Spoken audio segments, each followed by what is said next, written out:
Olá, pessoal. Tudo bem? Nós vamos, nessa videoaula, discutir com vocês uma questão muito interessante acerca de regimes que, ao mesmo tempo, são políticos e são econômicos e que se apresentaram como alternativas a muitas sociedades ao longo da história. Vamos dar, claro, que uma perspectiva mais filosófica a essa discussão. Tudo bem, pessoal? Então vamos lá, tá? Capítulo de número 19, Projetos Econômicos Políticos, o liberalismo e o socialismo. E aí, pessoal, vocês simpatizam mais com qual dos dois?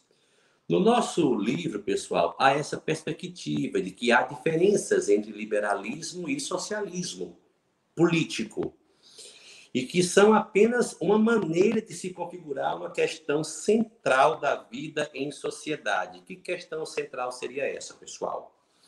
A questão da liberdade, a questão de você poder fazer, pensar aquilo que você entende que é o melhor. Nosso livro, pessoal, destaca aí, primeiramente, a proposta filosófica de um grande pensador do século XVIII e XIX, que é Benjamin Constant. Não confundir com aquele outro, tá? Que no Brasil foi responsável direto pela proclamação da República. Ali é um outro Benjamin Constant, tá? Esse aqui é outro também. É um dos representantes do chamado liberalismo político. Você já estudou isso, pessoal? O liberalismo político é uma doutrina que acredita, entre outras coisas, que é importantíssimo, que é essencial, que nós tenhamos em mente que a liberdade de consciência, a liberdade de pensamento, a liberdade de expressão, é um dado fundamental, é um elemento essencial na construção, na edificação de uma sociedade. E o Benjamin Constant vai nessa esteira aí, tá? Ele vai falar para a gente, em suas obras, de forma bastante evidente, que o indivíduo, que o cidadão, que o elemento é o princípio de sua filosofia política. Benjamin Constant está voltado essencialmente para a compreensão deste sujeito político decisivo na sociedade e que é preciso defender o indivíduo. É necessário que a gente dê ao indivíduo proteção, protegendo ou defendendo de ameaças que podem partir de diversas esferas, tá bom? Então, pessoal, no século XIX, temos um pensador chamado Benjamin Constant, que vai ter essa postura e vai dizer mais, pessoal, vai dizer que, a sociedade política não tem como objetivo, desculpa, a igualdade, tá? A política, a sociedade política tem como objetivo a individualidade. A igualdade só poderia, segundo Benjamin Constant, fazer sentido junto a um conceito de liberdade concebido pela mentalidade antiga. Não é isso, pessoal? Então, se não houver liberdade pessoal, então não há como haver igualdade, quer dizer, uma igualdade que possa ser política, uma igualdade que possa ser de expressar o que pensamos. Na modernidade, a igualdade ela não se alia ao conceito de liberdade, podendo até, sei lá, de repente destruir esse conceito. Para os antigos, a liberdade consistia em exercer de forma coletiva, em função da sociedade. A liberdade era a partir do poder social com todos os cidadãos. Mas já para os modernos, pessoal, a liberdade é a possibilidade de você fruir os desejos privados. Lá era público, né? Aqui na moderna é privado. Eu tenho que ser quem eu sou, eu tenho que falar o que eu penso. Então, diante dessa concepção, a autoridade do Estado deve ser, por definição, limitada, pessoal. Tá? E o Benjamin, ele pensa isso. Ele tem muito receio, pessoal, muito medo mesmo, de um projeto como o de Rousseau, que fala de uma vontade geral. Vocês lembram o que é essa vontade geral de Rousseau? Rousseau diz, pessoal, que uma sociedade democrática é aquela que respeita a vontade geral. Vontade geral não seria a soma das vontades individuais, mas uma vontade coletiva, contra o que o Benjamin Constant vai se levantar, tá? Porque ele diz, pessoal, se houver inevitavelmente uma vontade geral, pública, isso vai aniquilar exatamente, pessoal, o individualismo.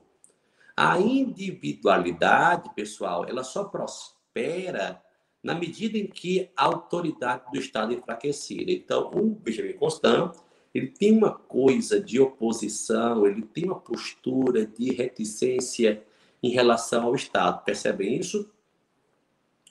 Para ele, pessoal, o sistema ideal, perfeito, seria o representativo. Só que para isso seria interessante, diz Constant, que a gente encontrasse uma forma de limitar o direito ao voto. O voto, o sufrágio, não pode ser universal. Desculpa, pensa assim ele, tá? Quer dizer, só uma parcela da sociedade que detém propriedade é que poderia ter condições de representar politicamente a sociedade. Benjamin Constant defende a ideia do voto censitário. Mas por que ele disse isso? Porque, pessoal, segundo ele, as classes que trabalham, elas não têm tempo para investir em educação política. É uma coisa meio parecida com o que lá atrás pensavam Platão, Aristóteles. Seriam pessoas que não compreendem bem, pessoal, os valores e os meios necessários para conduzir um Estado. Não tem tempo, pessoal. Logo, não podem exercer tais direitos.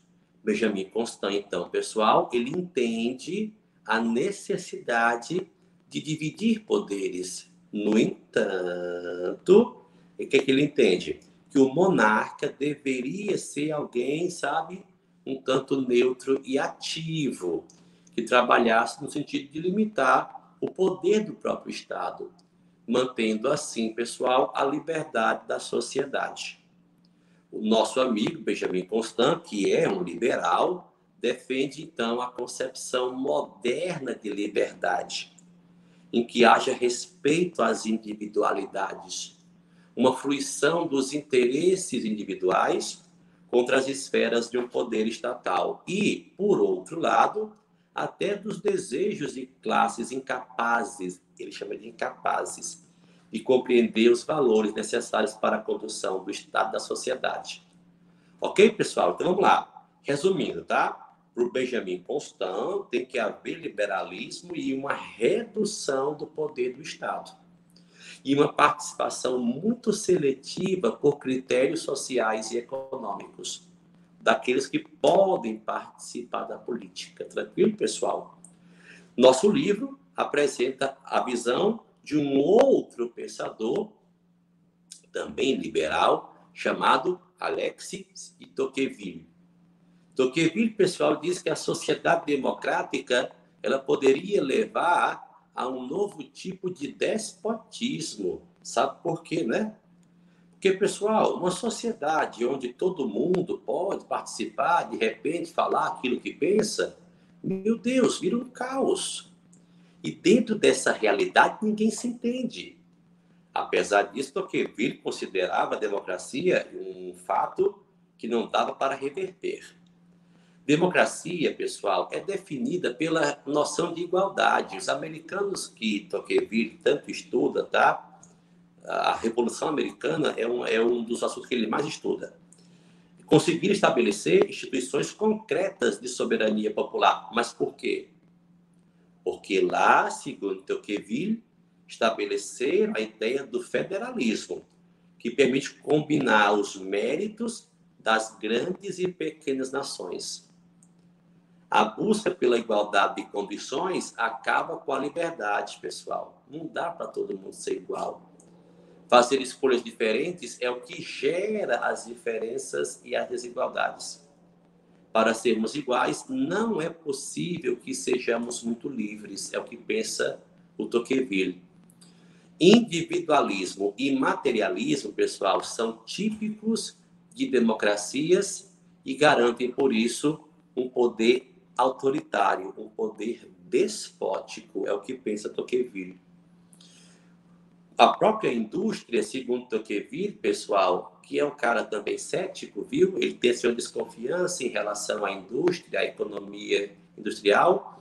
Ela vai trazer uma classe, que é a burguesia, que vai, cheia de dinheiro e poder, estabelecer uma espécie de hegemonia. Tocqueville, pessoal, considera que a democracia não poderia ser combatida e freada. Não dá. Só resta uma coisa: educá-la, instruí-la. Ele é defensor da questão de você poder falar, de você dever falar. E aí, com essa liberdade de pensamento e expressão, você poder enriquecer o debate democrático. Agora, a igualdade de condições é um tremendo perigo, é uma ameaça que também pode ser inelutável, ainda que tal não seja um fato inexorável. Tá bom, pessoal? Então, vamos lá. O socialismo, ele também tem uma perspectiva muito interessante para a política, para a economia dos estados, que vocês já devem saber aí de outras aulas. Quando falamos aqui de socialismo, pessoal, falamos essencialmente de socialismo marxista. E é muito bom e interessante que você entenda que o marxismo é uma doutrina que vai surgir no século XIX. Portanto, por essa mesma época aí em que esses liberais, o Constant e o Tocqueville, vão aparecer, e o socialismo, pessoal, ele traz uma proposta em que a liberdade e a igualdade, elas são diferentes. O marxismo, ele defende a luta revolucionária do movimento operário para alcançarmos uma sociedade necessariamente igualitária, comunista. Né? Não confunda socialismo com comunismo, são duas coisas diferentes. O socialismo, na perspectiva marxista, é um processo revolucionário pelo qual a população, principalmente a classe trabalhadora, pegando em armas, vai conseguir alcançar o poder, derrubar a burguesia e se colocar no lugar dela, para evitar que haja um puxão de tapete, instaurando uma ditadura. Então, o socialismo tem, na sua perspectiva mesmo teórica e, consequentemente, prática, a ideia de uma ditadura, tá? Então, mas visando ao que ele entende que é uma democracia. Toda sociedade, segundo o marxismo, é formada por uma base. Essa base, Marx chama de infraestrutura. É a economia, pessoal. É a geração de riqueza. E ela é a razão da luta que há historicamente entre as classes. Estamos falando, pessoal, exatamente do materialismo histórico. Quando você estuda marxismo, você estuda, entre outros conceitos, o de materialismo histórico. Marx vai dizer que, ao longo da história, toda a sociedade se fundamenta a partir da sua produção econômica, quer a agricultura, quer o escravismo, como foi lá atrás com os gregos e romanos, quer a indústria moderna. Então, toda forma de gerar riqueza, os meios de produção, Marx chama de infraestrutura.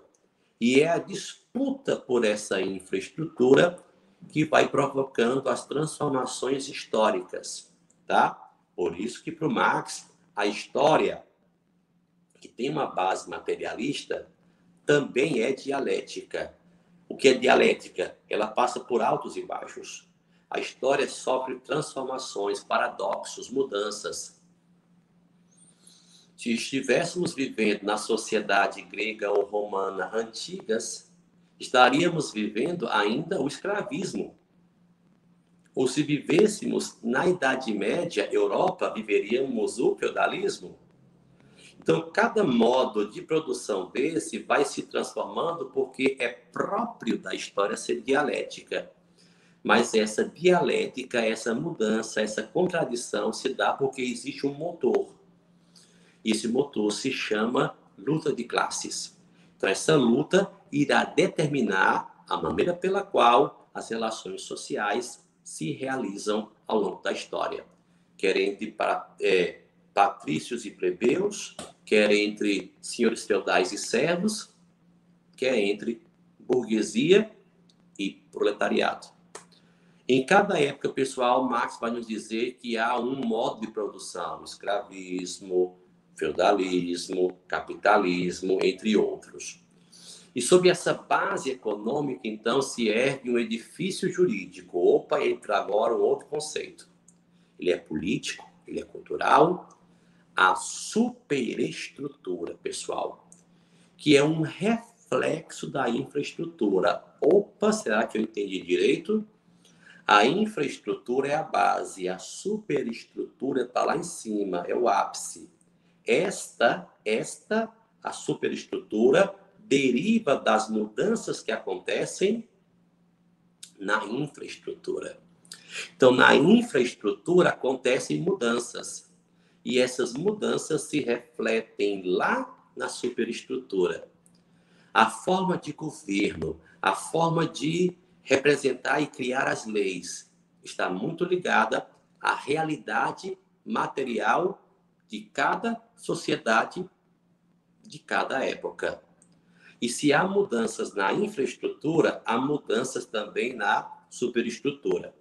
Segundo Karl Marx, pessoal, enquanto houver classes, pobres e ricos, haverá a luta de classes. Cedo ou tarde, vão estar se estranhando os dois. E o Estado vai ser, segundo Marx, sempre que ele existir, necessariamente o instrumento das classes que vão estar dominando. A não ser que as dominadas consigam tomar este poder, mas numa perspectiva não de se tornarem dominantes, porque senão o ciclo se repete, mas na perspectiva de acabarem com as diferenças de classes. E para o Marx só há uma forma de conseguir isso, que é eliminando a própria propriedade privada. Então, o Estado, pessoal, para o Marx, só vai deixar, repetindo, de ser um instrumento de dominação quando uma mudança estrutural retirar a classe dominante do poder, quando houver apenas uma classe em comum. Então, pessoal, o marxismo defende uma perspectiva de chegarmos ao comunismo, quando nem Estado vai existir mais, nem as classes sociais, nem partido político, porque até o socialismo mesmo, enquanto ele existir, vai existir partido político, um partido único, o Partido Comunista. Tranquilo, pessoal? Bem, agora como equacionar a questão da liberdade e da igualdade nessa perspectiva? Bem, aí vem a resposta do marxismo. A única liberdade possível seria aquela em que existiria quando não mais existissem classes sociais.